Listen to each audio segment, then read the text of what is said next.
Penne with Wagyu beef. Very easy dish to make. Easy cooking my way. Simple, fast, and tasty. Not too many ingredients needed for this flavorful dish. Let's go through them.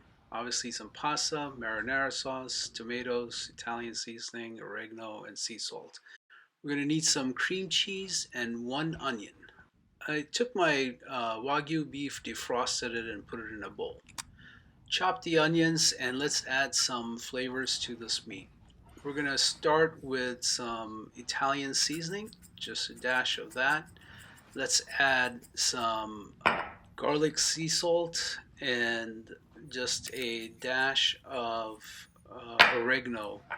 And then what we're going to do is we're just going to use our hands and really mix all those flavors into the meat thoroughly.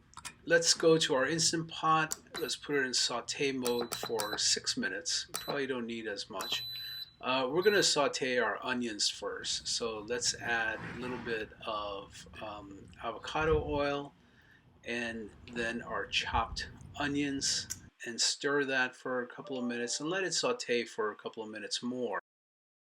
You want to keep stirring the onions for 2 minutes till you see them becoming translucent before we add the beef to it. Once you add the beef, you want to just break that up and just to make sure that it cooks thoroughly.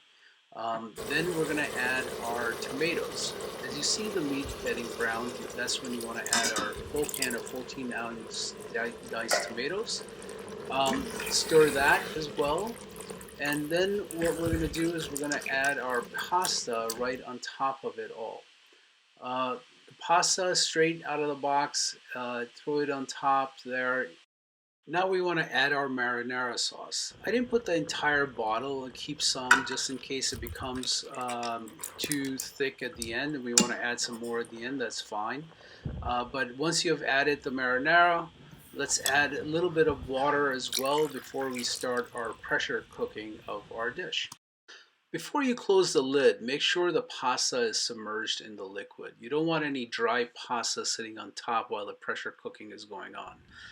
Let's put our lid on, make sure the seal is set, turn off the saute mode if it's still on, put it on pressure cook for 6 minutes, and turn off the keep warming light and start. In about 10 minutes, because I let it do natural release, I came back, opened the lid, and our pasta is nearly done. We've got to add some key ingredients, the cream cheese. If you want to add a little bit of marinara sauce here, you can. You just want to mix that cream cheese thoroughly and put the lid back on. Set the sealing to vent and then saute for 6 minutes. And our dish is done. Enjoy your penne bolognese with Wagyu beef. As my family loves it, I hope yours does too. Enjoy. Don't forget to follow me on Instagram and my YouTube channel. Please subscribe. Easy Cooking My Way.